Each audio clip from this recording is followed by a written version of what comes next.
Let's go ahead and take a look at that first place Yi list. Now, of course, the Yi leader, if you don't remember, when your unit is defending alone in a battlefield, it gets +2 power. This type of leader in the first set of any card game is already poised to be in a good spot, because early on in a game's life, when the game's just not that complicated, cards don't have as many effects as they will eventually have, 20 sets down the line. Cards that increase stats are usually pretty good because of the simplicity of the game. Now, I think Riftbound is very, very involved and intricate, and that's what makes it fun to play. But a leader like Yi is definitely positioned to do well in early formats of a game like this.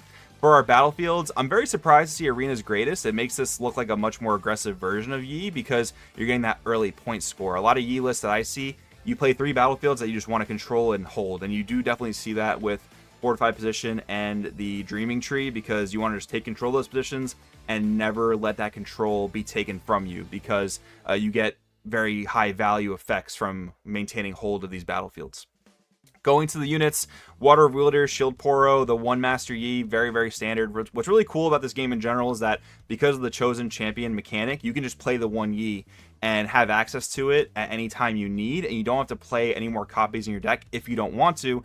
Because normally what happens with a card like this is you would play multiple copies because you want to see it throughout the game, even if you only want to cast 1 per game. And this 7-drop Yi is the perfect type of card you would play just to wrap up a game. So only having to play the 1 copy is a really awesome deck building thing when it comes to Master Yi.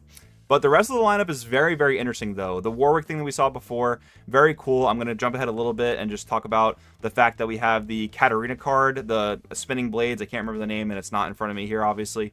But it's a 1-cost action spell that just deals damage to every unit at a given battlefield. So this combos with Warwick. Warwick enters ready. He can attack that battlefield that you just dealt a bunch of damage to and clear everything in that battlefield in one fell swoop. It's a very powerful combo.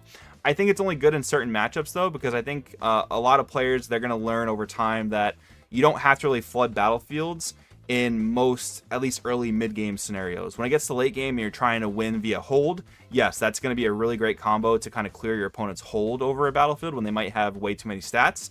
That does make this a really good combo in that scenario. I just wonder how it ends up being early and mid-game against matchups that don't have to be as spammy. But a very, very cool pairing of cards nonetheless. The 3 Snapvine Dragon. This is a card that I see people talking about a lot. I think the card, what's printed on the card, the effect text, is extremely, extremely powerful. I mean, straight up spot removal in a Summoning Sickness game is really, really strong. However, that 2 orange cost, it sets you back really, really hard. So you got to be casting it at a time where it's getting you enough value to justify the fact that you're not actually advancing your curve. However, I think the card is just insanely good, so I'm not surprised to see that 3 copies here.